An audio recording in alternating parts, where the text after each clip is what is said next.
Agrasen civil services academy में आज आपका स्वागत है। आप सभी को मैं ऑडिबल हूँ? मैं रिप्लाई दीजिए। कोई भी एक विद्यार्थी। Okay, thank you. सबने थंबनेल दिया है। आज हम ऑनलाइन आए हैं अग्रसेन सिविल सर्विसेज एकेडमी में।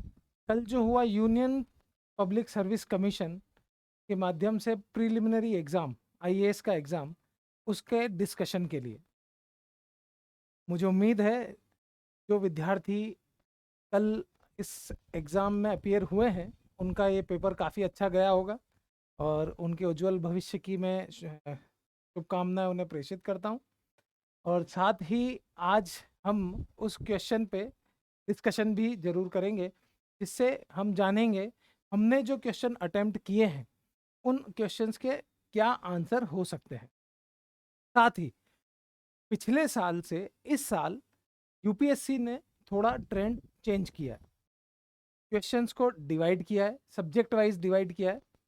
और किस तरह से डिवाइड किया है, क्वेश्चंस के फॉर्मेट को भी चेंज किया है। उस फॉर्मेट में पहले जो ट्रिकी क्वेश्चंस होते थे उन्हें इस बार इजी वे में रिप्रेजेंट किया है। हमारे साथ हमारी फैकल्टी राकेश गोयल जी भी हैं। हम आज सामूहिक रूप से आपसे इस पेपर को डिस्कस करेंगे जिससे कि एक अच्छा रिलेशन बन सके, हम जान सकें इस पेपर में हमें किस तरह से एक अप्रोच बनानी चाहिए। काफ़ी विद्यार्थी होंगे जो अभी फ्यूचर में ये एग्ज़ाम देना चाहेंगे, अब पर वो देना चाहेंगे उसके लिए उन्हें बहुत ज़रूरी है ये जानना कि किस तरह से इस एग्ज़ाम की अप्रोच होनी चाहिए, इस पेपर की अप्रोच होनी चाहिए। क्योंकि तभी आप उस पेपर से जस्टिस कर सकते हैं और तभी आप आपकी प्रिपरेशन को यूज़ कर सकते हैं पूरे पीरियड में जब आप प्रिपेयर कर रहे हो। तो आपको सबसे पहले जानना चाहिए किस तरह के क्वेश्चंस एग्जाम में आते हैं। मैं शुरू करते हैं क्वेश्चन पेपर से। इसमें पेन ड्राइव ऑर्डर हाँ लगा हुआ है, इसका ऑप्शन हाँ पेपर है।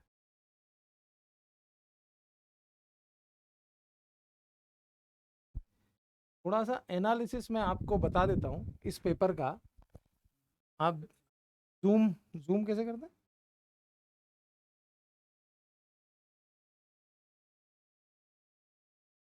Thank you sir. हमारे सहयोगी के रूप में विकास सर हैं हमारे साथ, जो हमारी रीजनिंग की फैकल्टी हैं। और यूपीएससी में इस बार जो पेपर आया है उसके सारे क्वेश्चंस का डिवाइडेशन हमने इसमें किया। हम देख सकते हैं इसमें division economics, polity, geography, environment, general science, science and technology एवं हिस्ट्री एंड करंट अफेयर्स, उसके थ्रू इस पूरे पेपर को डिवाइड किया गया। 100 क्वेश्चन में कौन सा पेपर कहाँ पर है, कितने क्वेश्चंस आए हैं उसके अंदर। जैसे देखें, बात करें इकोनॉमिक्स की, तो इकोनॉमिक्स के अंदर 17 क्वेश्चंस इस बार लिए गए हैं। इस बार इकोनॉमिक्स पर सबसे ज़्यादा वेटेज यूपीएससी का रहा है। क्योंकि कोविड था, लास्ट 2 ईयर से हमारे सामने और इकोनॉमी पूरी हिली हुई थी, पर हर व्यक्ति इसी इकोनॉमी की एक्टिविटी से जूझ रहा था क्योंकि किसी का भी कारोबार चल नहीं रहा था। तो गवर्नमेंट ने भी उसी को ज़्यादा फोकस करते हुए कुछ चीज़ें इकोनॉमी से रिलेटेड ली है, जिसमें हमने हमारी वेबसाइट पे Agrasen civil services academy Jaipur की वेबसाइट के ऊपर इसका इकोनॉमिक सर्वे इस साल का गवर्नमेंट ऑफ इंडिया ने जो डाला है उसके की पॉइंट्स बनाकर हमने अपलोड किए हुए। तो जो जो बच्चे इसकी तैयारी कर रहे हैं वो उस इकोनॉमिक सर्वे को अभी से पढ़ें, क्योंकि उनके लिए इकोनॉमी इकोनॉमी एक ऐसा सब्जेक्ट है जो ओवरनाइट तैयार नहीं हो सकता। उसमें टाइम लगता है, चीज़ों को समझना होता है, उसका प्रैक्टिकल अप्रोच होता है। उस अप्रोच के थ्रू ही वहाँ पर उस इकोनॉमी के क्वेश्चन को सॉल्व किया जा सकता है। तो इस बार 17 क्वेश्चंस इकोनॉमी के इस एग्जाम के अंदर आए हैं। फिर बात करेंगे हम पॉलिटी। पॉलिटी एक सबसे इंटरेस्टिंग सब्जेक्ट है। और मैं एक चीज़ और बताना चाहूँगा, इस बार पॉलिटी के बड़े अच्छे क्वेश्चंस दिए हैं, स्ट्रेट फॉरवर्ड। हम पेपर से भी बात करेंगे। इसमें हमारे पास पेपर है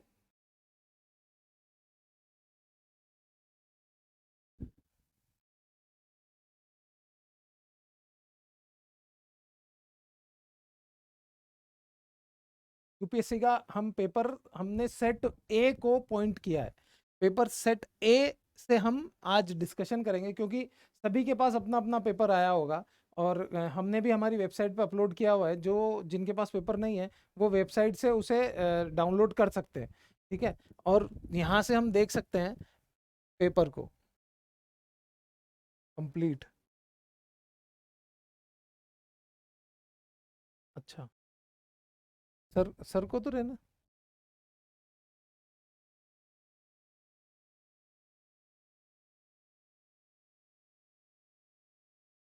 ये रहा।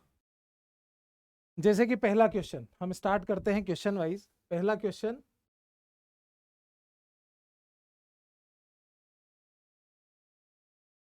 पहले क्वेश्चन के अंदर rapid financing instrument and rapid credit facility are related to provisions of lending by which one of the following. यहाँ स्ट्रेट फॉरवर्ड क्वेश्चन है, वो पूछा गया रैपिड फाइनेंस इंस्ट्रूमेंट और रैपिड क्रेडिट फैसिलिटी, ये किसके इंस्ट्रूमेंट है, जिसे कौन यूज करता है। तो इसका सिंपल सा आंसर है P, international international monetary fund, IMF. IMF के थ्रू इसे यूज किया जाता है। तो इस तरह का क्वेश्चन वैसे कम देखा जाता है यूपीएससी में, पर इस बार लिया गया। अगर कंपेयर किया जाए हर साल से, एवरी ईयर से, वहां पर इस तरह के फैक्चुअल क्वेश्चंस नहीं लिए जाते। इस तरह का फैक्चुअल क्वेश्चन आगे भी आपको देखने को मिलेंगे। सीधे स्ट्रेट फॉरवर्ड क्वेश्चन लिए यूपीएससी के अंदर। और इस बार मैं तो ये मानता हूं कंपैरेटिवली लास्ट ईयर के, कि यूपीएससी ने इस बार सिंपल पेपर लिए। तो अगर ये सिंपल पेपर है तो इसकी कट ऑफ बट ऑब्वियस है हायर जाएगी, इसकी बढ़ जाएगी कट ऑफ। और कट ऑफ जब बढ़ जाएगी तो कंपटीशन फिर से बढ़ने वाला है। तो जब पेपर इजी हो तब भी प्रॉब्लम है, जब पेपर टफ हो तब भी प्रॉब्लम है। इसलिए प्रिपरेशन आपको उसी लेवल की करनी होगी। और क्वेश्चंस जो हम देखते हैं स्ट्रेट फॉरवर्ड, करंट अफेयर्स में काफ़ी बार आईएमएफ के बारे में बताया गया है। वैसे तो बेसिकली इकोनॉमिक्स का कोर सब्जेक्ट का पोर्शन है, पर करंट अफेयर्स के अंदर भी इसे काफ़ी बार बताया गया है। इसमें करंट अफेयर्स में इसी को अगर मैं देखूं सेकंड क्वेश्चंस को, अब ये कोर इकोनॉमी का पोर्शन, जिसके अंदर बेसिक इकोनॉमिक्स अगर आपको आती है उस टॉपिक से रिलेटेड, तो आप इजीली उसे कर सकते हो।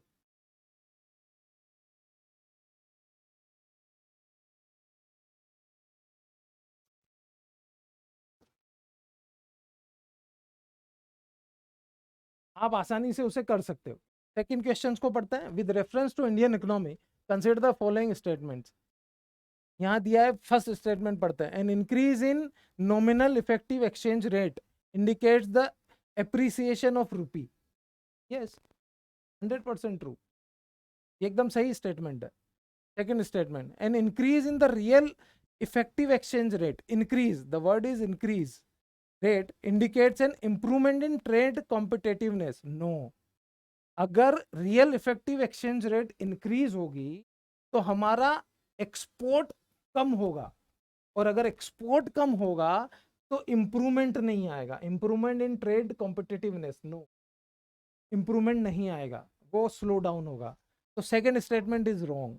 Third statement, an increasing trend in domestic inflation relative to inflation in other countries is likely to cause an increasing divergence between near and rear.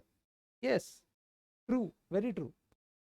The answer is C, 1 and 3 only. Conceptual है। अगर आपको इसके effects, नीर और रीर के effects आते हैं तो उन इफेक्ट्स के थ्रू आप इजीली इसे कैच कर सकते हो। इस क्वेश्चन के आंसर को आसानी से कैच किया जा सकता है। थर्ड क्वेश्चन देखते हैं। हम सबसे पहले इकोनॉमी को सॉर्ट आउट कर रहे हैं, उसके बाद हम ज्योग्राफी पे बात करेंगे, ज्योग्राफी पे बात की जाएगी, ठीक है। Third question, with reference to Indian economy consider the following statements. Again economic questions. Statement पढ़ता हूं। If the inflation is too high, Reserve Bank of India is likely to buy government securities. क्या सोचते हैं, कोई हैं जो बताएंगे? कोई बच्चे आंसर देंगे क्या? क्या आंसर होना चाहिए इसका? If the inflation is too high, Reserve Bank of India is likely to buy government securities. Inflation high होगा तो no. This is not right statement. Second, if the rupee is rapidly depreciating, RBI is likely to sell dollars in the market. Yes, but obvious है. उसे cover up करने के लिए हमें उसे sell out करती है RBI. Third statement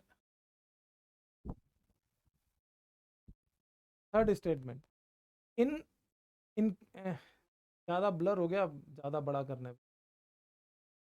If interest rates in the USA or European Union were to fall, that is likely to reduce RBI to buy dollar. Yes, again this is related with that foreign transactions, foreign rupees, foreign currency के through. तो इसका answer आएगा B. B is the answer. यहाँ concept समझना, UPSC क्या कहना चाहता है.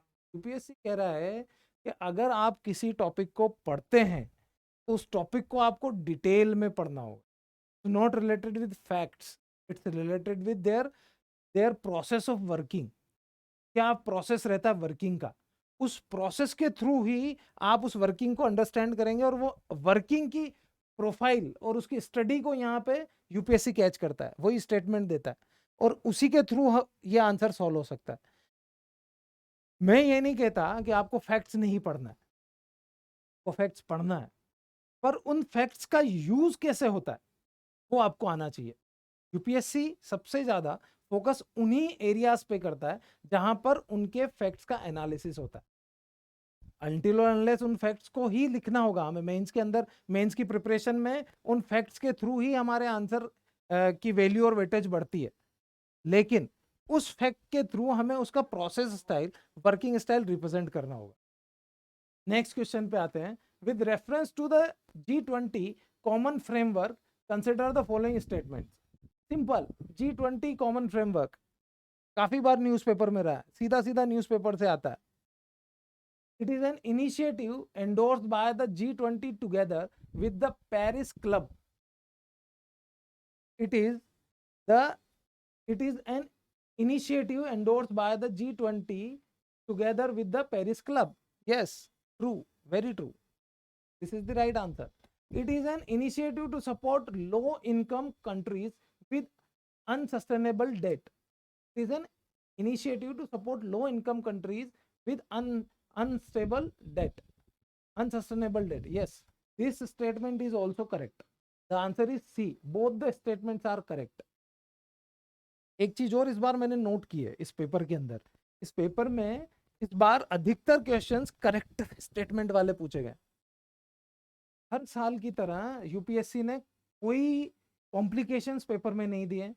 एक पेपर को इजी पैटर्न पे रखा है, उस पैटर्न से आप आसानी से विदाउट कॉम्प्लिकेशंस क्वेश्चंस को रीड करें और आसानी से आंसर दें. कई सारे बच्चे होते हैं जो फर्स्ट इंस्टेंट में कुछ क्वेश्चंस, जैसे 4 सेट होते हैं हमारे ए बी. अब 4 सेट के अंदर आप जब कोई भी क्वेश्चंस, अब फर्स्ट सेट में ये स्टार्टिंग इकोनॉमिक्स से होता है बट बी में नहीं, सी सेट में डिफरेंट है, फोर्थ सेट में उससे डिफरेंट है. जब सब में डिफरेंट है तो हो सकता है कोई कॉम्प्लिकेटेड क्वेश्चंस आपके सामने आ जाए. यहाँ पर तो जिनका ए सेट आया उनके साथ बहुत लक, उनका फैक्टर काम करता है कि उनके पास पहला ही क्वेश्चन फैक्चुअल आया और बड़ा इजी क्वेश्चन है. मैं मानता हूँ ये क्वेश्चन 99% बच्चों ने करेक्ट किया होगा और उनका ये एक प्लस पॉइंट रहा होगा कॉन्फिडेंस जनरेशन का. पहले ही क्वेश्चन आया, हमें पता है, तो नाउ प्रोसीड करते हैं तो हमें अच्छे से समझ आएगा, आगे भी समझ आएगा. देख यूपीएससी का ये प्लस पॉइंट रहा. हिंदी में बात करते हैं इस क्वेश्चन की. भारतीय अर्थव्यवस्था के संदर्भ में मुद्रास्फीति संलग्न बॉन्ड इन्फ्लेशन इंडेक्स बॉन्ड्स के क्या लाभ हैं, बेनिफिट्स. इन्फ्लेशन इंडेक्स बॉन्ड के क्या बेनिफिट हैं. This is the simplest question. जिसने भी इन्फ्लेशन इंडेक्स बॉन्ड के बारे में पढ़ा होगा वो आसानी से इस क्वेश्चन का आंसर दे सकता है. स्टेटमेंट नंबर 1, सरकार इन्फ्लेशन इंडेक्स बॉन्ड्स के रूप में अपने ऋण ग्रहण पर कूपन दरों को कम कर सकती है. यस, बिल्कुल कर सकती है. सेकंड स्टेटमेंट, पेपर आप सभी के पास होना चाहिए, पेपर देखिए आप. क्या second statement, inflation index bond निवेशकों को मुद्रास्फीति के बारे में अनिश्चितता से सुरक्षा प्रदान करते हैं। यस, अनिश्चितता से सुरक्षा बिल्कुल प्रदान करते हैं। थर्ड, इन्फ्लेशन इंडेक्स बॉन्ड्स पर प्राप्त ब्याज और साथ ही साथ पूंजीगत लाभ का योग्य नहीं होते। बिल्कुल पूंजीगत लाभ के योग्य नहीं होते, बिल्कुल ब्याज के साथ बिल्कुल नहीं होते। Third statement is also no no no no no, third statement is not right. ये होते हैं तभी तो बेनिफिट मिलता है। यस, इसलिए पहला स्टेटमेंट और second statement is correct only. The answer is 1 and 2 A. Fifth का आंसर आएगा ए। ठीक है, नेक्स्ट क्वेश्चन सिक्स्थ, भारत में कार्य कर रही विदेशी स्वामित्व की ई वाणिज्य फर्मों के संदर्भ में निम्नलिखित कथनों में से सही है। विदेशी स्वामित्व की ई वाणिज्यिक फर्म अपने प्लेटफॉर्म को बाजार स्थान के रूप में प्रस्तुत करने के अतिरिक्त वे स्वयं अपने माल का विक्रय भी कर सकते हैं। सिक्स्थ, बिल्कुल कर सकते हैं। अपने प्लेटफॉर्म को बाजार स्थान के रूप में प्रस्तुत करके अतिरिक्त वे स्वयं अपने माल का विक्रय भी कर सकते हैं। नहीं कर सकते, स्वयं अपने माल का विक्रय नहीं कर सकते। This is not included in this.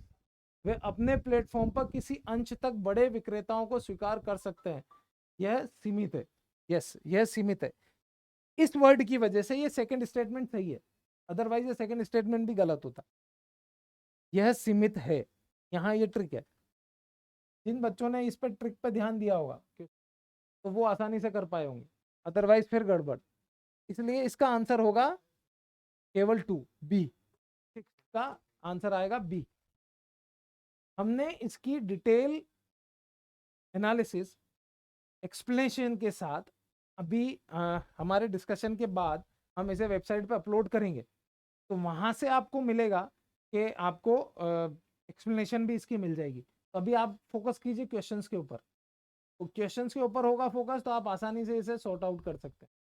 तो मैं सोचता हूँ इकोनॉमिक्स में आप थोड़े से ज़्यादा इंक्लूड हो गए होंगे। तो राकेश जी, हम ज्योग्राफी एक बार बीच में 1-2 क्वेश्चंस लेते हैं, ठीक है? तो ज्योग्राफी का हमारा वो पेपर एक है ना, ज्योग्राफी का क्वेश्चन। हाँ, कौन सा नंबर का क्वेश्चन है? 21। यस, 21 से आपका ज्योग्राफी स्टार्ट होता है फ्रॉम हियर। तो राकेश जी बताएं ज्योग्राफी को लेकर के। जी, 1 मिनट।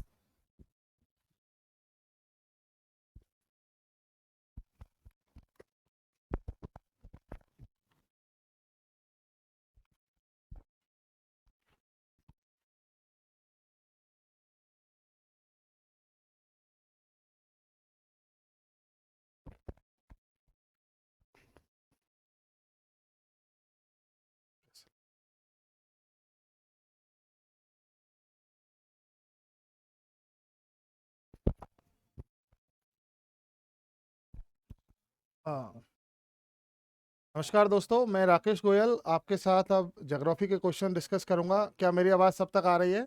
यदि आ रही है तो सब एक बार मुझे सूचित करेंगे, फॉर्म करेंगे कि आपकी आवाज़, मेरी आवाज़ आप लोग लाइव सुन पा रहे हैं। Okay okay. ज्योग्राफी के लिए मैं आपके लिए बताना चाहता हूं कि ज्योग्राफी के क्वेश्चंस जो हैं इस बार काफ़ी, जैसे हर साल जो ज्योग्राफी का ट्रेंड रहता है उससे थोड़ा अलग रहा है। पहली बात तो मैप रीडिंग बेस्ड क्वेश्चंस इस बार अच्छे आए हैं। आपने देखा होगा जिन लोगों ने यूपीएससी प्रीलिम्स इस बार 2020 अटेम्प्ट किया है, उन लोगों ने देखा है कि इस बार मैप रीडिंग बहुत इंपॉर्टेंट है। और मैं मेरी क्लासेज में हमेशा मैप रीडिंग पर फोकस करता हूं। और मैंने हमेशा कहा है कि जो भी आप पढ़ें एवरीडे, अगर आप 10 से 15 मिनट मैप रीडिंग के लिए देते हैं तो आपका कॉन्सेप्ट बहुत अच्छे से क्लियर हो जाता है। तो मैप रीडिंग को इस बार बहुत अच्छे ढंग से यूपीएससी ने फॉलो किया है। और ज्योग्राफी की अगर मैं बात करूं तो 14 क्वेश्चन लगभग इसमें मोटे मोटे आए हैं। अगर एक दो क्वेश्चन अगर इकोलॉजी में, अगर उसमें एनवायरनमेंट में अगर हम लोग उसको देख लें तो 11 से 12 क्वेश्चन प्योर ज्योग्राफी से आए, जिसमें से क्वेश्चन का लेवल तीनों स्तर का है, मॉडरेट भी है, टफ भी है और एकदम ईजी भी हैं, जो एनसीईआरटी से सीधे के सीधे ला के रख दिए। तो आइए एक एक क्वेश्चन को हम लोग डिस्कशन करेंगे और साथ साथ हम ये देखते हैं कि ज्योग्राफी का जो हमारा पढ़ने और पढ़ाने का तरीका है उसमें मेन रूप से मैंने जो चीज़ें क्लासरूम में मैं फोकस करता हूं उनमें से बहुत सारी चीज़ें आपको सीधी देखने को मिलेंगी। Now begin with question number 21। This question is says that among the following crops, which one of is the most important uh, anthropogenic source of both methane and nitrous oxide? Methane का और nitrous oxide का source कौन सा है सबसे ज्यादा? ठीक है, मीथेन और नाइट्रस ऑक्साइड कहाँ से निकलेगी? किसी को आइडिया हो तो इसका आंसर बताइए मुझे। कोई आंसर करना चाहेगा?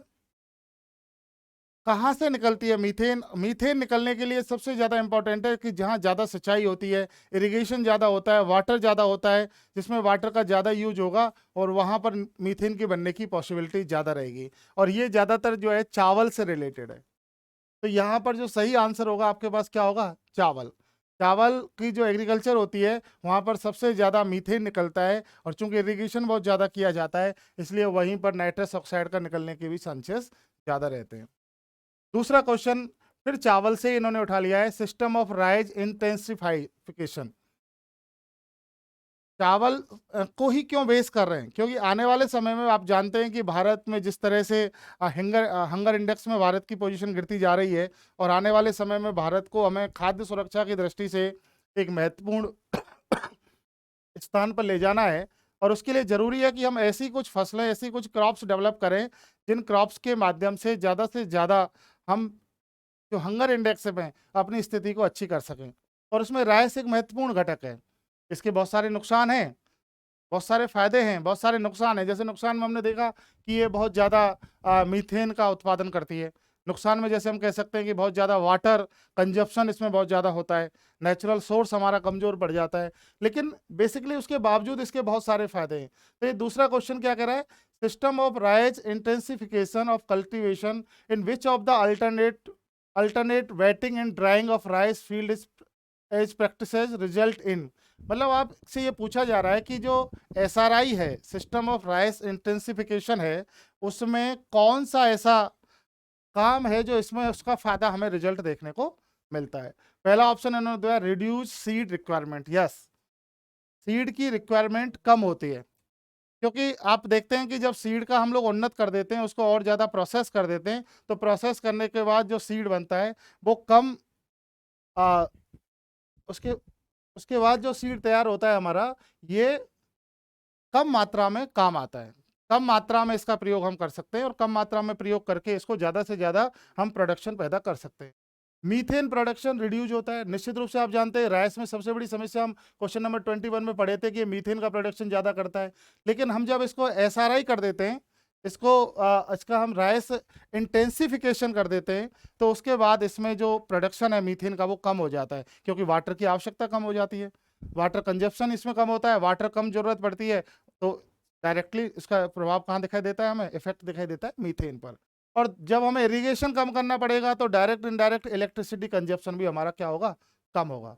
तो statement 2 is also right, 3 is also right. तो which one is the right answer? Right answer is D. All statement are correct. 1 2 3 right. Any doubt?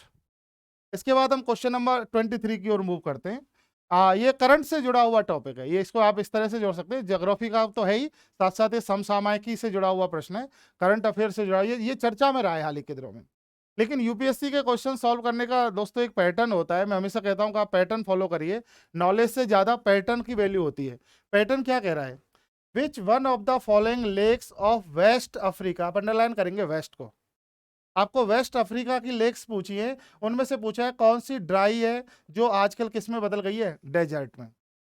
Dry turn into the desert. कौन सी झील है जो डेजर्ट में बदल गई है इन दिनों में, और इसके बारे में वो पूछना चाह रहा है। लेकिन हमें याद रखना है वेस्ट अफ्रीका की पूछा। अगर आपने मैप रीडिंग अच्छे से की है, जैसा मैं कहता हूं कि मैप रीडिंग बहुत इंपॉर्टेंट सेक्शन है, तो आप देखेंगे कि लेक विक्टोरिया, ये तो पहला ऑप्शन पहले से ही आउट हो जाएगा इसमें से, क्योंकि ये तो वेस्ट अफ्रीका में है ही नहीं। रह गई हमारे पास ये तीन। इन तीन में से अगर आप देखोगे तो पिछले दिनों जो समाचार पत्रों में, न्यूज़पेपरों में जो चर्चा में रही है वो है लेक फेविगन। ये बहुत चर्चा में रही है। ये एक्चुअल में इसकी जो लोकेशन है ये माली में पड़ती है। जो माली गणराज्य है उसके आसपास इसकी लोकेशन पड़ती है, और वहां पर ये आजकल क्या हो गई है? ड्रायर हो गई। It is the part of the Sahara desert. ये सहारा डेजर्ट का पार्ट है, और उसी में आजकल क्या हो गई है? सूख गई है। और सूखने के भी बहुत सारे कारण हैं। आप जानते हैं इसमें सबसे बड़ा कारण क्या है? Global warming. सबसे बड़ा कारण क्या है इसमें? ग्लोबल वार्मिंग है, क्लाइमेट चेंज है, और इस सब की वजह, और इसके अलावा इंडस्ट्रियलाइजेशन है जो वहाँ पर बहुत ज़्यादा मात्रा में हो रहा है, और इन सब चीज़ों की वजह से ये लेक क्या है, पिछले दिनों बहुत चर्चा में रही, ये पूरी तरह से सूख चुकी है, ये डेजर्ट में कन्वर्ट होती जा रही है। तो आपने देखा कि तीनों क्वेश्चंस की प्रकृति देखी, एक डायरेक्ट क्वेश्चन आया, एक एनालिसिस बेस्ड क्वेश्चन आया, एक मैप रीडिंग बेस्ड क्वेश्चन आया। यानी यूपीएससी ने हर तरह का क्वेश्चन आप लोगों के लिए सिलेक्ट किया है। वो आपकी जो कैपेसिटी है वो हर तरह से जांच लेना चाहते हैं कि हम एक ऐसा अधिकारी देख रहे हैं जिस अधिकारी में किसी भी तरह का लूप पॉल वो नहीं देखना चाहते, हर तरह की स्थिति उसमें बेहतर वो देखना चाहते हैं। आगे देखिए, आगे बहुत ही सीधा क्वेश्चन है, बिल्कुल आप कह सकते हैं डायरेक्ट क्वेश्चन इसको कह सकते हैं, नॉट अ सिंपल नहीं है बट डायरेक्ट क्वेश्चन है। अगर आपको आता है तो आप इसको डायरेक्ट कर सकते हैं। Gandikota canyons of South India was created by which of the one of the following reverse.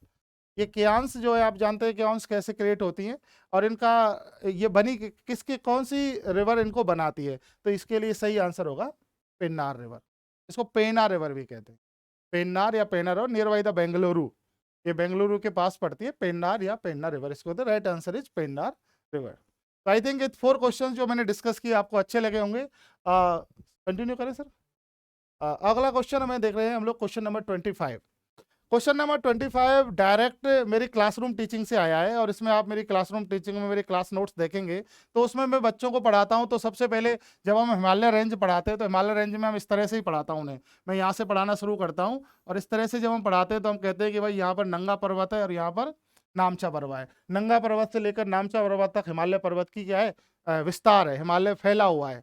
और फिर उसको हम कई भागों में इसको बांट के बताते हैं, आउटर हिमालय, सेंट्रल हिमालय, है ना, उस तरह से ग्रेटर हिमालय।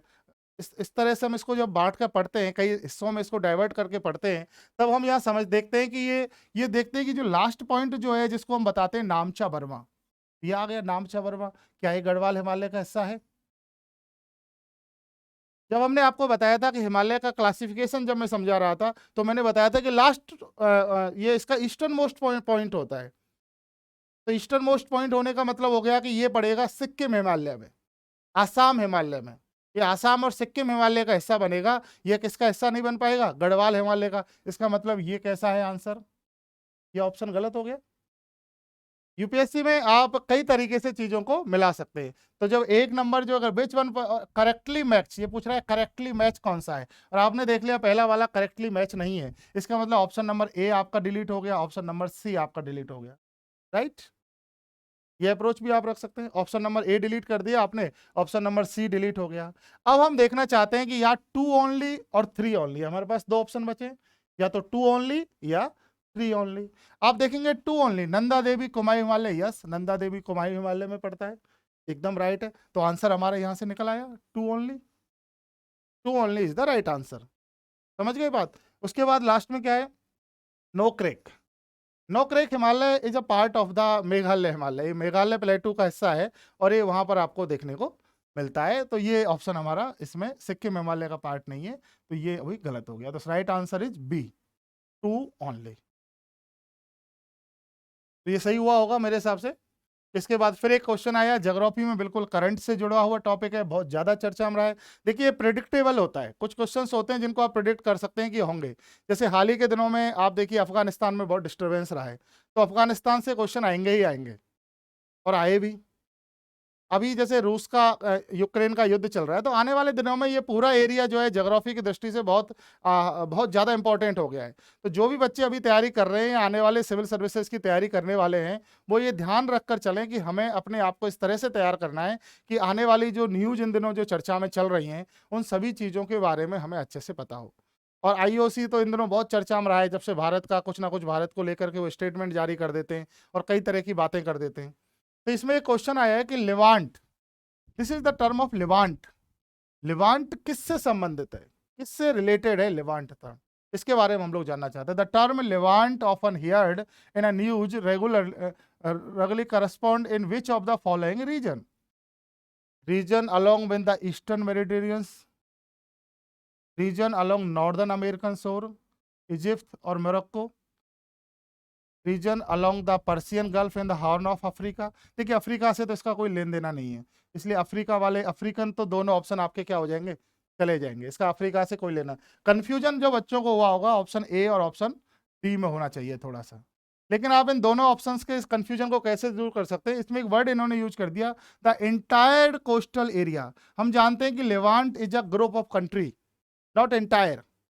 तो एंटायर वर्ड ने इस ऑप्शन को कैंसिल कर दिया, तो हमारा राइट आंसर क्या हो गया, A, region along the eastern Mediterranean shore, right. तो इस तरह से क्वेश्चन नंबर 26 का आंसर आ गया क्या, ए। अगला क्वेश्चन है, consider the following country, Azerbaijan, Kyrgyzstan, Tajikistan, Turkmenistan, Uzbekistan. आपसे पूछा गया है which of the above have border with Afghanistan. जैसे मैं चर्चा कर रहा था कि अफगानिस्तान बहुत चर्चा में रहा है इन दिनों, और अफगानिस्तान से क्वेश्चन आने की पूरी पॉसिबिलिटीज थी। हालांकि ये क्वेश्चन थोड़ा प्रिडिक्टेबल नहीं था कि इस तरह से बाउंड्रीज पूछी जा सके, लेकिन फिर भी अफगानिस्तान से क्वेश्चन आने की संभावना थी। आपको पता होना चाहिए कि भाई अफगानिस्तान के साथ कौन कौन से देश अपनी बाउंड्री शेयर करते हैं। आप देखेंगे कि उसके बाउंड्री शेयर करता है पाकिस्तान, करता है भारत, करता है, इसके साथ साथ चाइना करता है, और उसके बाद अगर जो देश करते हैं, जैसे अजरबैजान नहीं करता है, किर्गिस्तान नहीं करता है, तजाकिस्तान करता है, तुर्कमेनिस्तान, उज्बेकिस्तान, ये उसके साथ बाउंड्री शेयर करते हैं। तो the right answer is 3, 4 and 5, C. C is the right answer, जो इसके साथ अफगानिस्तान के साथ बाउंड्री शेयर करते हैं। तो आई होप ये आपको समझ में आ रहे होंगे, इतने क्वेश्चंस मैंने आपसे डिस्कस किए। नेक्स्ट मूव करते हैं हम लोग क्वेश्चन नंबर 28। भारत के संदर्भ में निम्नलिखित कथनों पर विचार कीजिए। इसका हम इंग्लिश वर्जन देख लेते हैं। With reference of India, consider the following statement, monazite is the source of rare earth. ठीक है, मोनोजाइट क्या है, सबसे पहले आपको मोनोजाइट पता होना चाहिए, है ना। मोनोजाइट क्या है, एक ओर है, एक कच्चा क्या कह सकते हैं इसको, ओर है ये, और इसमें हमें जो है बहुत सारी जो है अच्छा, बहुत सारे खनिज मिलते हैं, और उसमें इम्पोर्टेंटली हम लोग लिथियम की बात कर सकते हैं, या जो कि हमारे एटॉमिक जो अ, खनिज हैं, एटॉमिक जो चीज़ें हैं वो हमें इसमें मुख्य रूप से मिलती हैं। तो ये रेयर अर्थ में आते हैं, right. Monazite is the content thorium, thorium इसमें बहुत मात्रा में मिलता है, और आपको पता होना चाहिए केरल में वर्ल्ड का सबसे ज़्यादा थोरियम है, तो इसलिए ये ज़्यादा से ज़्यादा इंपॉर्टेंट हो जाता है question. Monazite occur the naturally in the entire Indian coastal stand in India. अब इसमें एंटायर वर्ड यूज कर दिया, in the entire Indian coastal sand in India, in India government body only can process the export monazite. तो 3 number वाला इसमें से गलत हो गया, क्योंकि एंटायर यूज कर दिया, तो 3 गलत हो गया। तो 1, 2 और 3, ये तीनों क्वेश्चन ऑप्शंस निकल गए। तो राइट ऑप्शंस क्या हो गया, आप केवल एक इसके 3 नंबर वाले से इसको पूरे को आप आइडेंटिफाई कर सकते हैं। यूपीएससी ने बहुत टफ क्वेश्चन सेट किया है, ये सिंपल क्वेश्चन नहीं है, ये टफ क्वेश्चन है, इसकी नेचर जो है टफ है। लेकिन इस क्वेश्चन को आप कैसे सॉल्व कर सकते हैं, ट्रिक से। आपको ट्रिक अगर थोड़ा सा आती है, आपने क्वेश्चन को बहुत ध्यान से पढ़ लिया है, तो बड़े आराम से आप इसको सॉल्व कर सकते हैं। इसके बाद क्वेश्चन नंबर 29 हम लोग डिस्कस करते हैं। In the northern hemisphere the longest day of the year normally occur in the, longest day आप जानते हैं कि हेमोस्फेयर होता है, आप 4 तरह की स्थितियां आप लोगों ने पढ़ी होंगी, और लॉन्गेस्ट डे कब होता है, 21 जून। आपने ये भी पढ़ा होगा 21 जून या 22 जून को क्या पड़ता है, लॉन्गेस्ट डे। तो जून में कौन सा ऑप्शन सही होगा, फर्स्ट हाफ, फर्स्ट हाफ तो 15 जून तक ही हो जाएगा, तो इसका राइट आंसर क्या होगा, second half of the month of June, it is the longest day. बहुत सरल क्वेश्चन है, और बहुत सरल तरीके से इसको एनसीईआरटी से सीधा उठा लिया है। कंसीडर द फॉलोइंग पेयर्स, आपके सामने कुछ पेयर दिए गए, इनमें से आपको बताना है कि ये पेयर, वेटलैंड बिल्कुल प्रेडिक्टेबल था, आपको पता ही है कि वेटलैंड इन दिनों बहुत चर्चा में है। आने वाले समय में वाटर की जितनी जो है कमी होने वाली है, और वाटर को लेकर के जो समस्याएं चल रही हैं, तो वेटलैंड तो हमें याद करने ही थे। और वेटलैंड और उनकी लोकेशंस इसमें दी गई हैं, 4 वेटलैंड आपको दिए गए हैं भारत के, और उनमें से आपको बताना है कि, लेकिन इसमें यूपीएससी ने एक नया पेयर निकाला, नया तरीका निकाला है। अब की बार का है only 1 pair, only 2 pair, only 3 pair, only 4 pair. यानी आपको केवल एक आता हो तो नहीं होगा, कंप्लीट आता होगा तो ही ये क्वेश्चन हो पाएगा। पहले ये होता था कि आप उन क्वेश्चनों में अनुमान लगा लेते थे, तीसरे से आपने कई क्वेश्चंस काट दिए, लेकिन इसमें यूपीएससी ने क्या बना दिया, पेयर। और पेयर बना दिया तो आपको एग्जैक्ट सारे के बारे में पता होना चाहिए कि कौन सा कहाँ पर है। तो होकारा वेटलैंड है, ये जम्मू कश्मीर में पड़ता है, ये रॉन्ग है। रेणुका वेटलैंड राइट, हिमाचल प्रदेश में पड़ता है। रुद्रसागर लेक ये त्रिपुरा में, राइट। और सस्ताम कोटा लेक जो है ये तमिलनाडु में नहीं है, केरल में है। ये रॉन्ग है। इसका मतलब ओनली 2 पेयर इज राइट, तो we can say B is the right answer, only 2 pair. ठीक है, इसे देख लीजिए। पोखरा कहाँ पर है? जम्मू एंड कश्मीर में। रेणुका हिमाचल प्रदेश। रुद्रसागर त्रिपुरा राइट। और सस्तामनकोटा जो है ये कहाँ पर पड़ता है? ये केरल में पड़ता है। तो इस तरह से ज्योग्राफी के ये क्वेश्चंस मैंने यहाँ डिस्कस किए। नेक्स्ट क्वेश्चंस के लिए मैं सर को इनवाइट करता हूँ कि सर आएंगे और इसमें डिस्कस करेंगे।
का लास्ट ईयर के पेपर से अगर हम कंपैरिजन करें तो लेवल सिंपल है।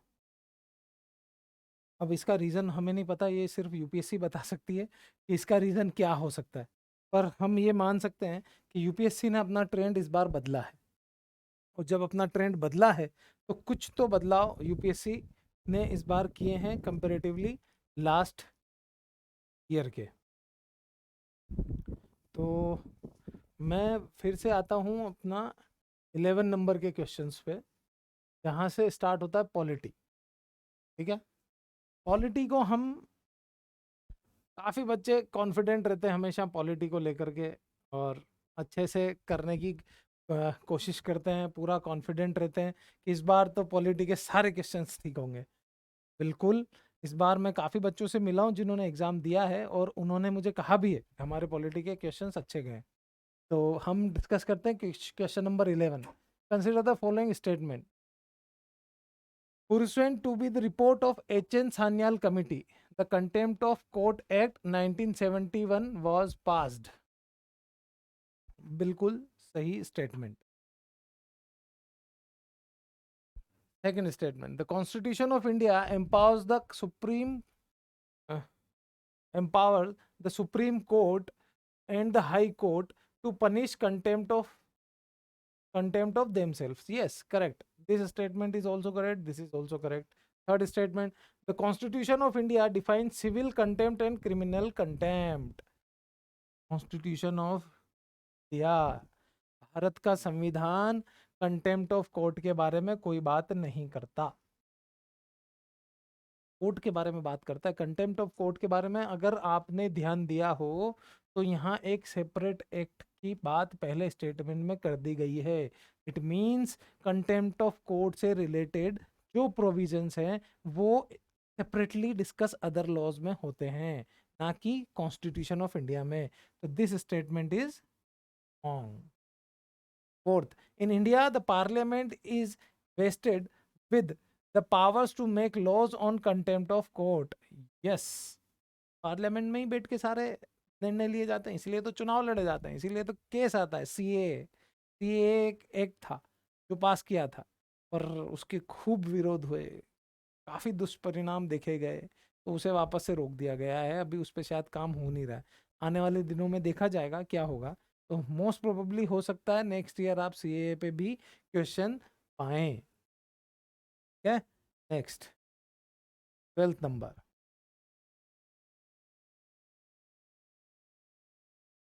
With reference to India, consider the following statement. First statement: government law officers and legal firms are recognized as advocates, but corporate lawyers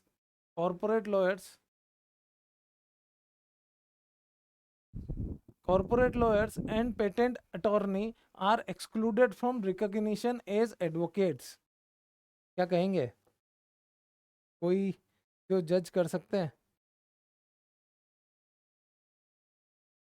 कोई जो दोनों जज कर सकते हैं वो बता सकते हैं अगर ध्यान आता हो तो। इसमें दोनों को इंक्लूड किया गया है जो सही नहीं है। Excluded from the recognition as advocate, no, corporate lawyer is considered as a lawyer, तो फर्स्ट स्टेटमेंट इज रॉन्ग। लेकिन bar councils have the power to lay down the rules relating to legal education and recognition of law colleges, yes correct, the answer is 2 only. Simple question है, very simple, जिन्हें आसानी से आप कर सकते हो, समझ सकते हो। और थोड़ी पढ़ाई चाहिए डीप, और उसकी एक्सप्लेनेशन चाहिए। उसकी एक्सप्लेनेशंस अगर आपके साथ हैं तो आप इजीली इन क्वेश्चंस को अटेम्प्ट कर सकते हो। ये सारे क्वेश्चंस हम एक्सप्लेनेशन के साथ अपनी वेबसाइट पर डालेंगे, आपको वहाँ पढ़ना चाहिए कौन सा स्टेटमेंट सही है, कौन सा स्टेटमेंट है, वहाँ से डाउनलोड करना और पढ़ना। वहाँ से पढ़ोगे तो थोड़ा सा और सेल्फ कॉन्फिडेंस बढ़ेगा आप लोगों का। नेक्स्ट क्वेश्चंस पे आते हैं। Question number 13, consider the following statement.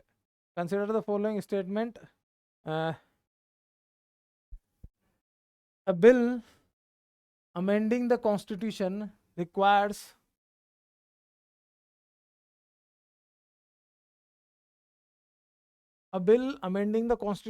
prior recommendation of the President of India. Correct. The statement is correct. बिल्कुल correct statement. When a constitution amendment bill is presented to the President of India, it is obligatory for the President of India to give his or her assent. क्या कहेंगे? It is obligatory.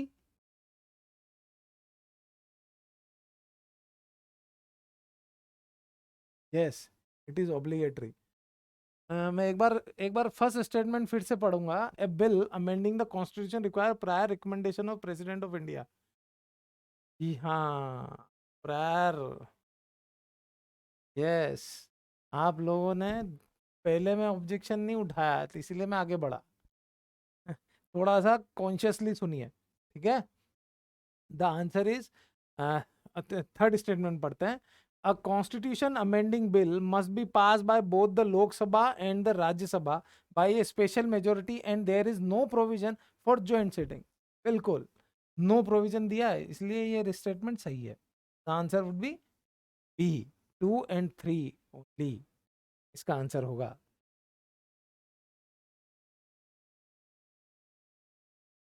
Next question, consider the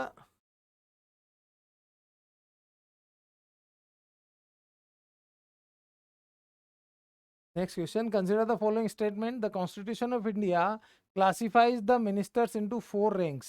This is Cabinet Minister, Minister of State with independent charge, Minister of State and Deputy Minister. Is it correct or wrong? 4 ranks. क्या Constitution बताता है 4 rank? Cabinet, हाँ, क्यों सही है? ये 4 ranks हमारा constitution बताता है क्या? Classifies the minister into 4 ranks with independent charge, minister of states and deputy ministers. Deputy ministers हमने सुने हैं क्या कॉन्स्टिट्यूशन में? नहीं, this is the wrong statement. The total number of ministers in the union government including the prime minister shall not exceed 15% of the total number of, बिल्कुल easy, yes बिल्कुल सही, there is B. एकदम simple questions हैं इस बार, आप देख सकते हैं आसानी से होते हैं अगर आपने अच्छे से तैयारी की है। अच्छे से इन द सेंस थोड़ा सिंसियरली। हाँ, क्लास तो आप सब लोग करते हो, पर क्लास में कितना अटेंटिव हो और कितना रिवीजन होता है वो डिपेंड करता है, और वो पता चल जाता है एग्जामिनेशन में। आज अगर आप पहली बार भी अटेम्प्ट कर रहे हो ना, तो आपके आंसर आने चाहिए अगर आपने पढ़ा है तो, ठीक है। नेक्स्ट क्वेश्चन पर, which of the following exclusive powers of Lok Sabha. Exclusive power यहाँ कहा है, एक्सक्लूसिव, पहला पढ़ते हैं। To ratify the declaration of emergency, exclusive में आता है ये? exclusive, no, this is not exclusive power. To pass a motion of no confidence against the council of ministers, and third भी पढ़ लेता हूँ, to impeach the president of India, this is also not an exclusive. यहाँ बात exclusive power की है, हाँ, तो exclusive power is this only, this is not. Yes, the answer is B only. To pass a motion of no confidence against the council of ministers. अगर हमने powers पढ़ी होंगी लोकसभा की, कॉन्स्टिट्यूशन की, तो हम इजीली इस क्वेश्चंस को कर लें, इजीली, कोई हार्ड एंड फास्ट नहीं। मैंने इनिशियली स्टार्ट करने से पहले भी पॉलिटी के लिए कहा था कि ये बहुत सिंपल क्वेश्चंस आने वाले हैं। अच्छा, इस बार की कट ऑफ की भी अगर बात करूं मैं, तो normally cut off last year तो 100 टू के अराउंड में रही थी, +-3, हाँ, 97 बताते हैं, और प्रेडिक्ट नहीं हो रहा था। और इस बार भी ये कट ऑफ इसी के इर्द गिर्द घूमने वाली है, कट ऑफ में ज़्यादा डिफरेंस आएगा नहीं इस बार भी। तो ये कट ऑफ भी हमारी इस बार भी 95 +-3 मैं प्रेडिक्ट करता हूँ, 95 +-3 इसी के आसपास रहेगी। पेपर अगर सिंपल है पर कैंडिडेट ज़्यादा होंगे, क्लियर करने वाले भी ज़्यादा होंगे, उसके अकॉर्डिंग अगर कट ऑफ डिक्लेयर होती है, डिसाइड होती है, तो वहाँ भी डिफरेंसेस आएंगे। इसलिए मेरे अकॉर्डिंग इसकी कट ऑफ यहाँ तक जाती है। आप देखिए, अगर ये कट ऑफ रहती है तो यहाँ डिफरेंस आ जाता है। अगर 100 क्वेश्चंस हमें चाहिए, 200 मार्क्स हैं, तो कट ऑफ अंडर 50% आ गई। मीन्स 50 क्वेश्चंस पे हमारा काम हो जाता है। अगर सिंसियरली तैयारी की जाए ना यूपीएससी के लिए, अच्छे से टाइम निकाल करके, डेडिकेटेडली फोकस होके, फोकस लाइन रख के, तो आसानी से एग्जाम क्लियर किया जा सकता है। प्रीलिम्स तो आराम से किया जा सकता है। मेंस में थोड़ा सा कॉम्प्लिकेशंस हैं, पर मेंस का एक सबसे बड़ी मेंस की है, मेंस की है लेखन शैली। अगर आपकी ये लेखन शैली अच्छी है तो आपको मेंस क्लियर करने से कोई नहीं रोक सकता। आपको रिप्रेजेंट करना आता है, आपकी बात को अच्छे से लिखना, जो भी आप कहना चाहते हो उसे अच्छे शब्दों में समझाना आता है, तो आपका मेंस आसानी से हो सकता है। आपको जो इन्फॉर्मेशन पता है उस इन्फॉर्मेशन को आप अच्छे से यूज कर लें, तो आप आसानी से मेंस भी क्लियर कर सकते हैं। और जो प्रिपरेशन आप प्रीलिम्स में लास्ट के बिफोर 2 मंथ्स करते हैं, जो फैक्चुअल गो थ्रू होते हैं चीज़ों से, स्पीड में रिवीजन होता है, वो सारी यूज आ जाती हैं आपकी मेंस के अंदर, आप इजीली उसे कर सकते हो। ठीक है, अब हम नेक्स्ट क्वेश्चन करते हैं, question number 16। With reference to anti defection anti defection law in India, consider the following statement. The law specifies that a nominated legislature cannot join any political party within 6 months of being appointed to the house. The law specifies the nominated legislator, जब nominate ही होता है तो nominate कोई political party करती है, तो issue ही नहीं आता कैन नॉट ज्वाइन का। स्टेटमेंट इज रॉन्ग, कर सकता है। Next statement, the law does not provide any time frame within which the president of officer has to decide a defection case. Offer has to decide a defection case. Yes, this is the correct answer is B. The law does not provide any time frame within which the presiding officer has to decide a defection case. इसका कोई time frame नहीं है, वो time frame according to case होता है, इसलिए second statement is correct. आगे बढ़ते हैं। थोड़ा सा स्पीड बढ़ाते हैं क्योंकि हमें अभी काफ़ी सारा डिस्कशन करना है। तो नेक्स्ट है, consider the following statement. 17 question. Attorney general of India and solicitor general of India are the only officer of the government who are allowed to participate in the meeting of the Parliament of India. These two persons are allowed parliamentary meetings. No. One is can attend, that is attorney general, not solicitor general. But ये attend कर सकते हैं, vote नहीं कर सकते, vote नहीं कर सकते, हाँ अटेंड कर सकते हैं, इसलिए first statement is wrong. Second, according to the constitution of India, the attorney general of India submits his resignation when the government which appoint him resigns. No, का कोई प्रोविजन नहीं है। ये होता है कि 5 साल में इससे चेंज, गवर्नमेंट अगर चेंज हुई है तो उन्हें अपना रेजिग्नेशन देना होता है, but this is not mentioned anywhere. ठीक है, ये एक रेगुलर एक्टिविटी में आ गया है, इसलिए हमारे माइंड में सेट है, नॉर्मली हम मान लेते हैं इसे सही होता है, but this is also wrong. तो answer is neither one nor two, D is the answer. ठीक है, next, with reference to the writs issued by the court in India, consider the following statement. Mandamus will not lie against a private organization unless it is entrusted with a public duty. Yes.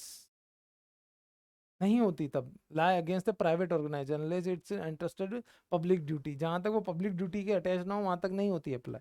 Correct answer statement. Second, Mandamus will not lie against a company even though it may be government company. ऐसा थोड़ा होता है, फिर तो होती है lie। ये not ने इस स्टेटमेंट को रॉन्ग कर दिया, अगर ये नहीं होता तो ये सही होता। Third, any public minded person can be petitioner to move the court to obtain the writ of quo warranto. Correct, that is C. वो 1 and 3 is correct. Next, 1 and 3 is correct.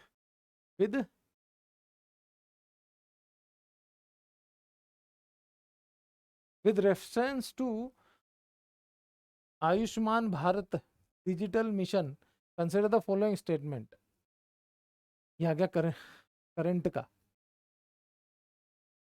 का क्वेश्चन मान सकते हैं इसे हम, आयुष्मान भारत। ठीक है, private and public hospital must adopt it. Yes, must adopt it, बिल्कुल। As it aims to achieve universal health coverage energy, every citizen of India should be part of it ultimately. yes, second is also, it has seamless portability across the country. Yes, this is also correct. All statements are correct. Very simple question, कोई भी कर सकता है आसानी से। ध्यान से पढ़ो, बस ध्यान से पढ़ना इज मस्ट। और करंट को अपने साथ रेगुलर रखो, चाहे आप का अटेम्प्ट हो या ना हो। आप अगर फ्यूचर में सोच रहे हो आपको यूपीएससी क्रैक करना है तो ये सारी चीज़ें आपके लिए काम की हैं, और खासकर करंट अफेयर्स बहुत काम। करंट अफेयर्स में न्यूज़ का डेली अपडेशन रखिए, आप न्यूज़पेपर से गो थ्रू होते रहिए, और एक रिसर्च मेथोडोलॉजी की अप्रोच अपने साथ बनाकर रखिए, दैट इज़ मस्ट। ठीक है, उसके लिए आपको कोई भी एक न्यूज़पेपर, चाहे हिंदी चाहे इंग्लिश, कोई भी एक न्यूज़पेपर रेगुलर फॉलो करो। रेगुलर फॉलो करोगे तो आप कनेक्टेड रहोगे, और रेगुलर फॉलो नहीं करोगे तो आप कनेक्टेड नहीं रहोगे। इसलिए आपको ये ज़रूरी है कि एक न्यूज़पेपर आपको रेगुलरली रखना है। ठीक है ना, नेक्स्ट क्वेश्चन करते हैं। With reference to deputy speaker of Lok Sabha, consider the following statement. Deputy speaker, यहाँ पे बात हो रही है अब डिप्यूटी स्पीकर की, आपने पढ़ा होगा। As per the rules of procedure and conduct of business in Lok Sabha, the election of deputy speaker shall be held on such date as the speaker may fix. Correct, the speaker आएगा तभी तो deputy speaker आएगा, और fix करने वाला वही बंदा होगा, बिल्कुल सही बात है। Next, there is a mandatory provision that the election of candidate as deputy speaker of Lok Sabha shall be from either the principal opposition party or ruling party. No. This is the wrong statement. The deputy speaker has the same power as of the speaker when presiding over the sitting of the house, and no appeal lies against his rulings. Yes, very true. The deputy speaker has the same power as the speaker with presiding over the sitting of the house, and no appeal lies against his ruling. जब deputy speaker वहां होगा sitting पे, by on the absence of speaker, then he will react or act as an speaker. So this is the correct statement. Fourth, the well established parliamentary practice regarding the appointment of deputy speaker is that the motion is moved by the speaker and the duly seconded by the prime minister. No, this is the wrong statement. Only 1 and 3. That means A is the correct answer of this question. Next, 21 से sir ने geography के discuss किए थे आपसे. मैं आगे बढ़ता हूँ. नॉर्थ हेमिस्फीयर हो गया आपका. Consider the following Aarogya Setu.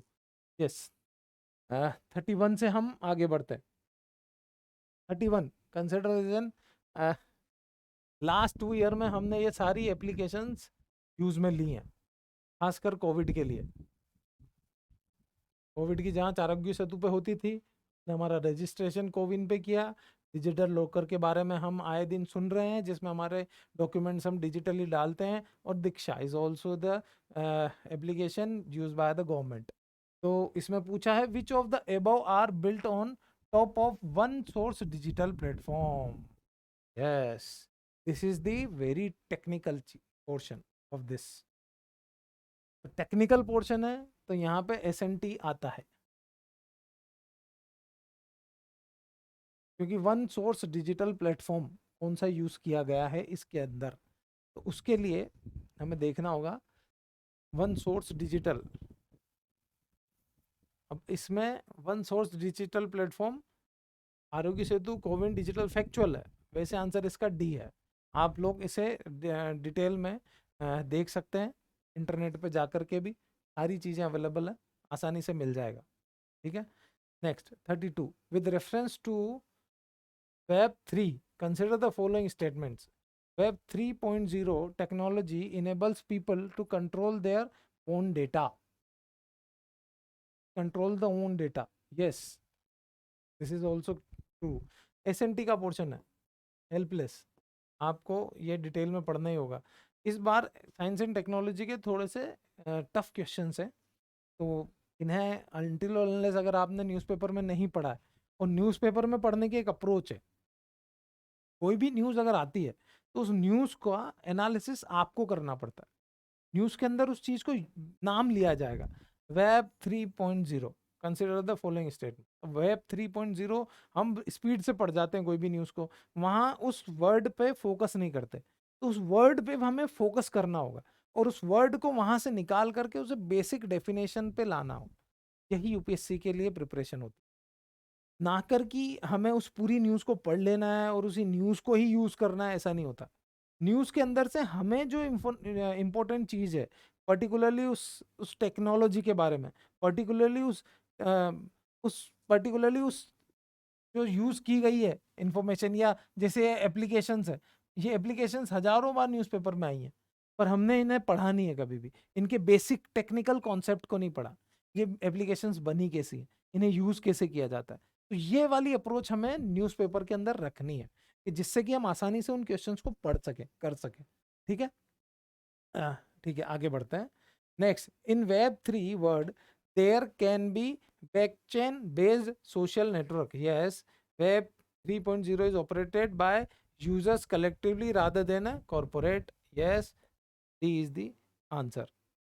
This is the right answer. क्या? Next, आगे बढ़ते हैं.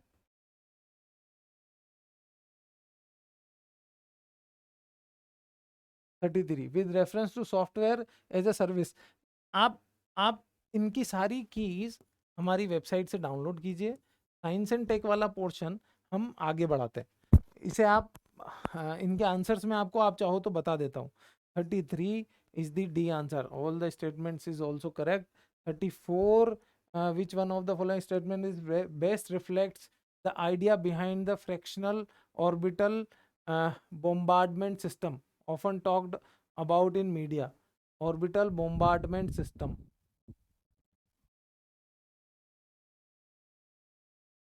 Bombardment system. इसमें सिंपली पूछा, the hypersonic missile is launched into space to counter the asteroid approaching the earth and explode it in space. Explode in space. So explode in space, no, this is not the correct answer option. A spacecraft land on another planet after making several orbital motions, no.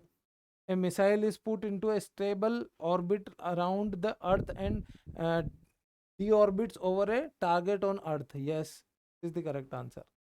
C is the correct answer, yes.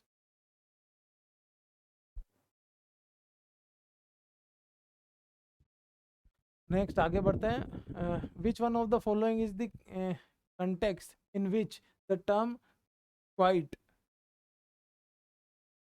qubit is mentioned.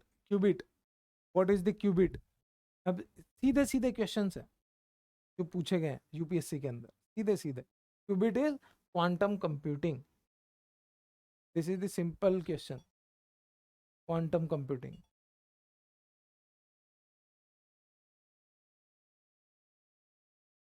हाँ देखो, consider the communication technology. Closed circuit television, radio frequency identification, or wireless local area network. Which of the above are considered short range devices technologies? Short range devices technologies कौन सी होगी इसके अंदर? तो all are the short range devices. Wireless local area network. Consider the following statement. Biofilms can form on medical implants within human tissues. Biofilms can form on food and food processing surface. Biofilms can exhibit antibiotic resistance. Biofilms can form a medical implants within human tissues. Yes, yes, बिल्कुल human tissues से आते हैं. This is also food and food processing surface can form. Yes, biofilm can exhibit antibiotic resistance. Yes, all are correct. D is the correct answer. अब ये सारे questions अगर हमारे पढ़े हुए हैं तो ही हम कर पाएंगे, अदरवाइज हम कर नहीं पाएंगे. तो ये साइंस एंड टेक्नोलॉजी 100% उसी बेस पे होता है. अगर आपने उसे पढ़ा हुआ है तो ही आप उस पर आगे काम कर सकते हो, अदरवाइज आप काम नहीं कर सकते. ठीक है, इसीलिए आपको उसे देखना होगा दोबारा. मैं अभी और देखता हूँ, अभी अपने पास के अंदर फाइल, हमारा पेन ड्राइव पीसी,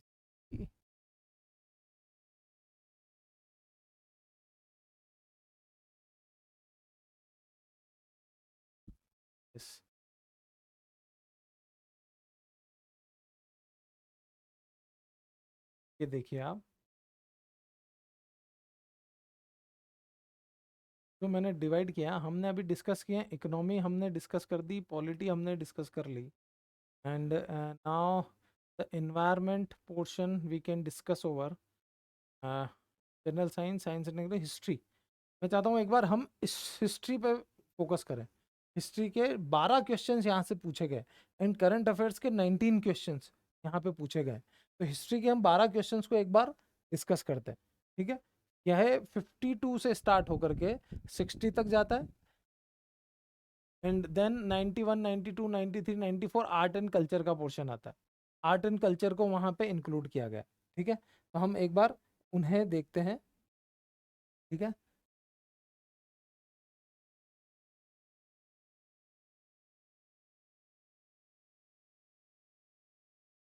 वन देखते हैं हम.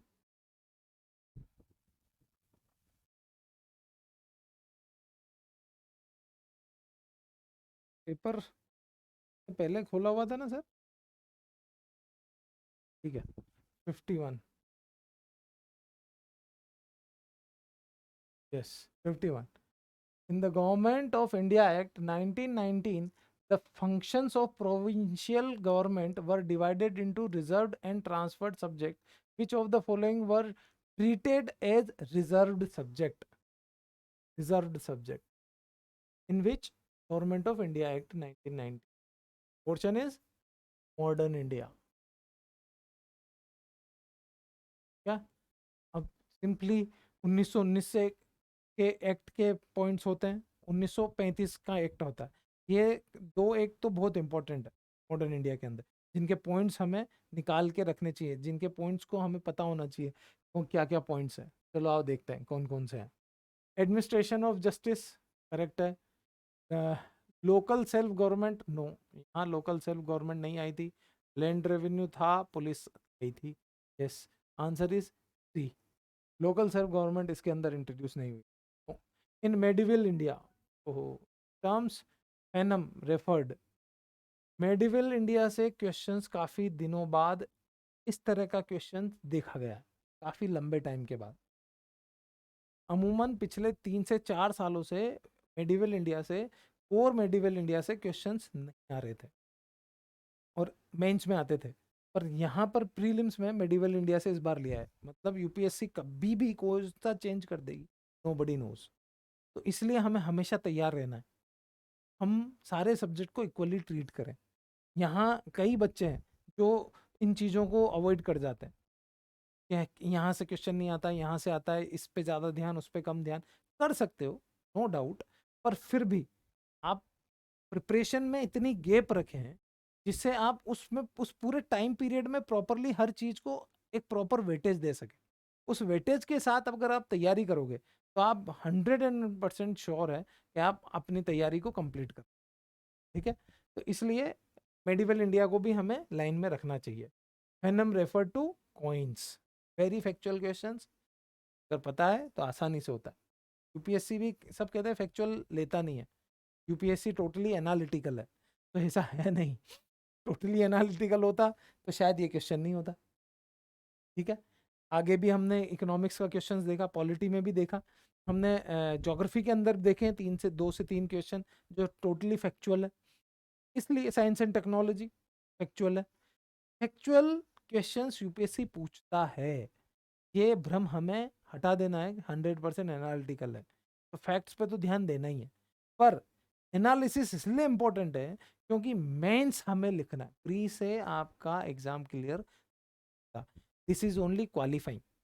तो जब ये क्वालिफाइंग है तो इसके लिए हमें, मेंस के लिए हमें एनालिटिकल अप्रोच देनी ही पड़ेगी। तो एनालिटिकल अप्रोच के लिए हमें उसे डिटेल में पढ़ना है, ठीक है। नेक्स्ट क्वेश्चन पे आते हैं। Consider the following freedom fighters, again modern India जहां से क्वेश्चन पूछा गया। Virendra Kumar Ghosh, Yogesh Chandra Chatterjee, Ras Bihari Bose. Who of the above was were actively associated with Ghadar party, Ghadar party, okay, Ghadar party. तो गदर पार्टी के अंदर तो सिर्फ एक ही बंदे थे, Ras Bihari Bose. He is the right answer. These two are not included in the Ghadar party. क्या 54, with reference to the proposal of Cripps mission, again modern India, Cripps mission, consider the following statements. The constituent assembly would have members, मुझे लगता है ये medieval India word ही खासकर इसीलिए लिया गया, specially focus करके लिखा है medieval India. The term fanam referred, कि वो जो भ्रम है मेडिवल इंडिया से क्वेश्चन नहीं आते वो टूट जाए, यूपीएससी ने खास कर डाला है ये नाम, मुझे जो लगता है, I am thinking, might be it is my opinion, सब और औरों की शायद डिफरेंट हो सकती है, पर मेरी ओपिनियन में ये आता है कि इन मेडिवल इंडिया, ये क्वेश्चन मेडिवल इंडिया को फोकस करके लिया गया है, ठीक है ना। 54 पढ़ते हैं। The Constituent Assembly would have members nominated by the provincial assemblies as well as the provincial states. No, not from both, single. Any province which is not prepared to accept the new constitution would have the right to sign a separate agreement with Britain regarding its future status. Yes, correct.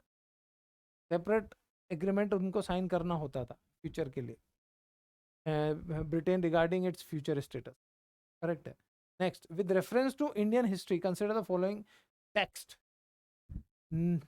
नेति पकरना, नीति पकरना, परिषित पर्वन, अवादंश शतका और कृष क्षति लक्षणा महापुराना। समझ आ गया होगा ancient India, वहां से सीधा सीधा लिया गया।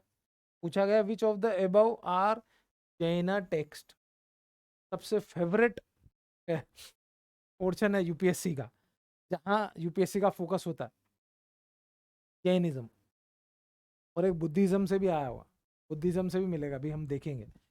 जैनिज्म से सीधा सीधा क्वेश्चन पूछा उन्होंने। Jainism favourite portion, Jainism, Buddhism, art and culture UPSC का सबसे फेवरेट पोर्शन, जहाँ से यूपीएससी कभी भी मिस नहीं करती। ठीक है, तो जैना के तो परिशस्त निर्वाण, वर्ड में निर्वाण, निर्वाण, ठीक है। एंड देन दिस महापुराण, त्रिशक्लाक्षण Mahapurana, the answer is B 2 and 4, these two are the Jain granth. ठीक है, आगे बढ़ते हैं। 6 with reference to Indian history, consider the following pairs: historical person known as Aryadeva, Jain scholar। आगे, आर्यदेवा जैन स्कॉलर। हिस्टोरिकल फैक्ट किनसे संबंधित है? तो दिगनागा बुद्धिस्ट स्कॉलर और नाथ मुनि वैष्णव स्कॉलर। आ गया, जैनिज्म बुद्धिज्म दोनों को कवर कर दिया एक ही क्वेश्चन के अंदर, एक ही क्वेश्चन के। ठीक है, तो कौन सा pair is, how many pairs given above are correctly matched? तो मैच तो सिर्फ एक ही होता है, this one Buddhism, two only two pair, Dignaga Buddhist scholar. ठीक है, next with reference to Indian history, consider the following statements: the first Mongol invasion of India happened during the reign of Jalaluddin Khilji. During the reign of Alauddin Khilji, one Mongol assault marched up to Delhi and besieged the city. Muhammad bin Tughlaq temporarily lost portion of northwest of his kingdom to Mongols. Which of the statement given above is are correct? UPSC कभी कभी ना बहुत tricky भी पूछता है, वो कभी भी सुपरमैन नहीं बनना। इस एग्जाम की यही ट्रिक है, जब भी आपने सोचा आप सुपरमैन हो और आपको लगता है कि आप तो सब कर लोगे, सारे आंसर आपको आ जाएंगे, फिर बेटा जी वहीं से गड़बड़ शुरू हो जाती है। हमें ये भी डिसाइड करना होगा कि कौन से कॉम्प्लिकेशंस है। ये इंफॉर्मेशन रिलेटेड विद मुगल्स याद रखना भी बहुत टफ है सारी। मैं नहीं कहता रख नहीं सकता, कई हैं बच्चे जिन्होंने सही किया है वो भी, पर एक एवरेज स्टूडेंट के लिए इतनी इंफॉर्मेशन अगर वो करे वेल एंड गुड, ना करे और उसे डाउट हो कभी भी कि ऑप्शन ये सही होगा या ये सही होगा या नहीं होगा, डाउट वाला है ना, तो अपना एक सर्कल बनाए और उसे डाउटफुल कैटेगरी में डाल दे और उसे छोड़, क्योंकि यूपीएससी में माइनस मार्किंग होती है। आपके क्वेश्चंस तो सही होते हैं पर ये स्मार्टनेस आपको ले डूबती है, जहाँ पे आप सबको टिक करना है, 100 क्वेश्चंस को अटेम्प्ट करना है, तो वहाँ पे सारी गड़बड़ हो जाती है। इसलिए आपको सोचना होगा हमारे लिए कौन सा सही है कौन सा गलत है। इसमें जो दिया गया स्टेटमेंट गेम is correct is B only, second statement is the correct statement 57 के अंदर। ठीक है, नेक्स्ट क्वेश्चन पे चलते हैं। 58 with reference to Indian history, who of the following were known as Ula-Darna? Ula-Darna is Sayyids, Sayyids के लिए यूज किया जाता कुला-दरन। With reference to Indian history, consider the following statements. 9. The Dutch established their factories warehouse on the east coast on land granted to them by Gajapati rulers. Dutch, देखिए जो भी invaders India आए थे, आपको ये चीज अगर माइंड में क्लियर होगी, इन्वेडर्स कौन कौन से थे, कहाँ से उनका स्टार्टिंग होता था, कहाँ से उनकी एंट्री हुई थी और कहाँ तक वो पहुंचे थे, कितना सस्टेंड कर पाए थे, कितना आगे बढ़ पाए थे, तो आसानी होती है इनके रिलेटेड आंसर्स देने की। ठीक है, तो Dutch establish their factories warehouse on the east coast, no this is the wrong statement. Afonso de Albuquerque captured Goa from Bijapur सल्तनत, yes. The English East India Company established a factory at Madras on a plot of land leased from a representative of the Vijayanagar Empire? Yes, correct. The answer is 2 and 3. B. B is the correct answer. According to Kautilya's Arthashastra, which of the following are correct? Kautilya, Janak of अर्थशास्त्र, अर्थशास्त्र के जनक, इसकी हम तैयारी करते हैं, उन्हीं से रिलेटेड क्वेश्चन है जो कि बहुत इंपॉर्टेंट है. According to Kautilya's the Arthashastra, which of the following are correct? A person could be a slave as a result of a judicial punishment. Yes. If a female slave bore her master a son, he was legally free.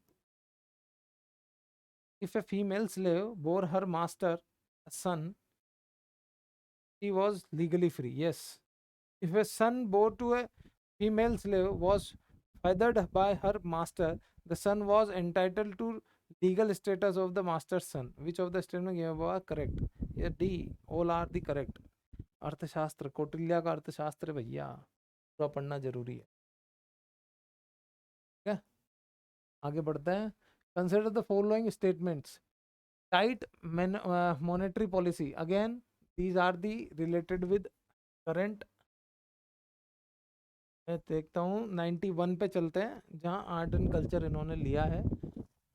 वो भी portion हमारे लिए important है, वो portion देखते हैं. क्या? Consider the following pairs. Site of Ashoka's major rock edicts. Location of the state of, कहाँ पे रॉक एडिक्ट्स मिली हैं अशोका की, और उनकी लोकेशन से मैच करना. How many pairs given about correctly matched. ठीक है, ये इसके अंदर पूछा गया है. तो करेक्टली मैच में कौन सा सही मैच करता है? गौली उड़ीसा, हिरागुड़ी आंध्र प्रदेश, करेक्ट. चौगड़ा मध्य प्रदेश, जादूगोड़ा नहीं है. कलसी कर्नाटका नहीं है. तो only two pairs. B is the correct answer. One. ठीक है, next. Consider the following pairs. King and their dynasties. Nannuka, Chandela. Again chemistry. एक बार काफ़ी क्वेश्चन पूछे हैं इन्होंने, और हमेशा की तरह ये डिसाइडिंग फैक्टर भी होता है कि हिस्ट्री अगर आपकी अच्छी है तो आप अच्छे से इसे कर सकते हो. Consider the following statement. King, इसका आंसर आएगा जय शक्ति परमार. करेक्टली मैच्ड एपो. This is also the B answer. ठीक है,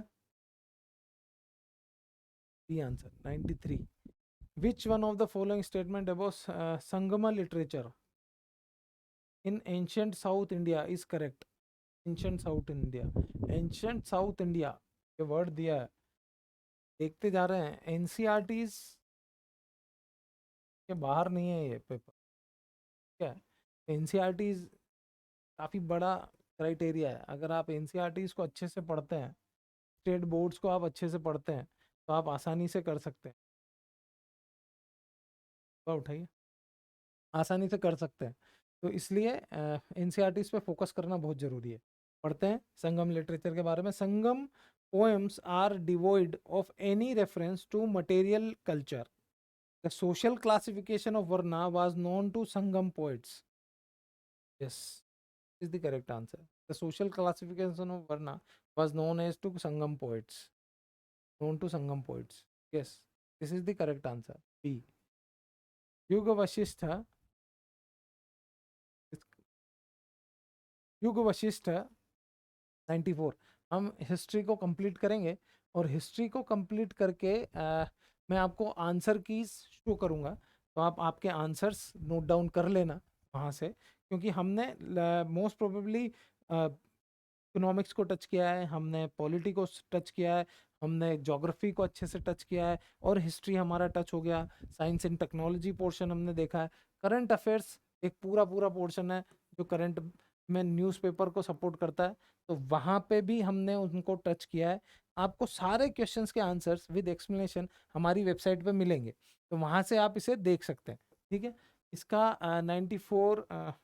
94. Yoga Vasishtha was translated into Persian by Nizamuddin Panipati.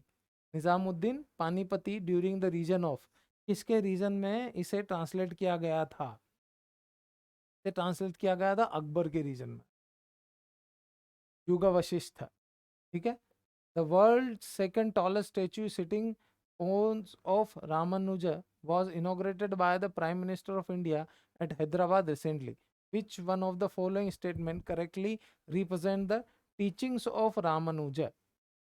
ठीक है, कौन सा स्टेटमेंट रामानुजन की टीचिंग्स को क्लियरली रिप्रेजेंट करता है? ठीक है, देखते हैं। The best means of salvation was devotion.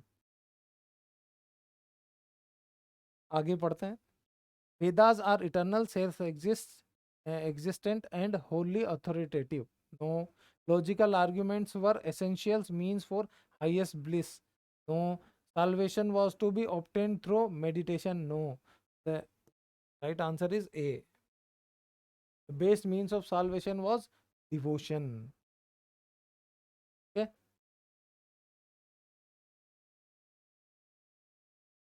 So now questions started of current affairs.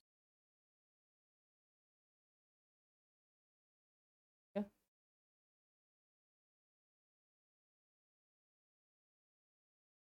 Current affairs एक क्वेश्चन ये भी पढ़ लेते हैं।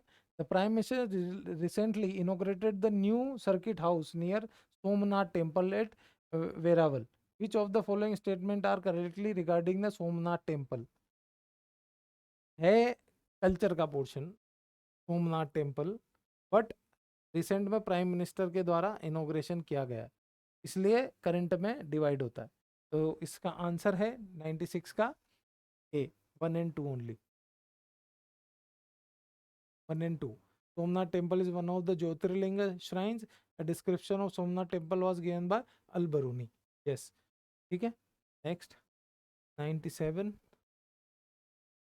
3 क्वेश्चंस और 4 क्वेश्चंस और अपन एक बार डिस्कस कर लेते हैं। Which one of the following statement best describes the role of B cells and T cells in the human body?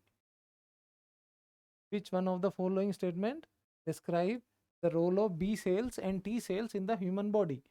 They protect the body from environmental allergies. They alleviate the body's pain and inflammation. They act as immunosuppressants in the body. No, they protect the body from the disease caused by pathogens. Yes, this is the right answer. D. Consider the following statement. Other than those made by human, nanoparticles do not exist in nature.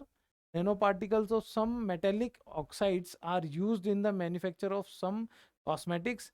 Nanoparticles of some commercial products which enter environmental are useful for humans. Yes. Second and third is correct. There is D. Other than those made by human, nanoparticles do not exist in nature. No, they exist. They exist in nature. Yeah. Next आते हैं।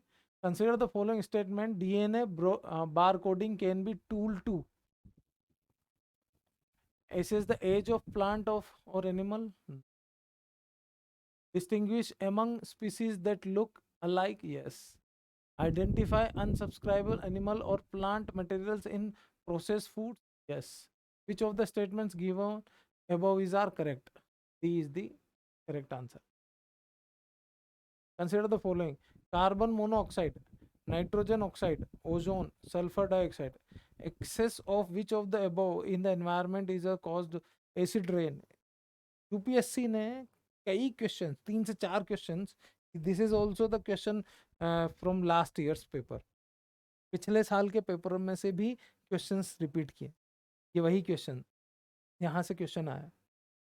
Answer है 2, nitrogen oxide and sulphur dioxide. इसलिए UPSC के कुछ criterias है और मैं बता देता हूँ आपको।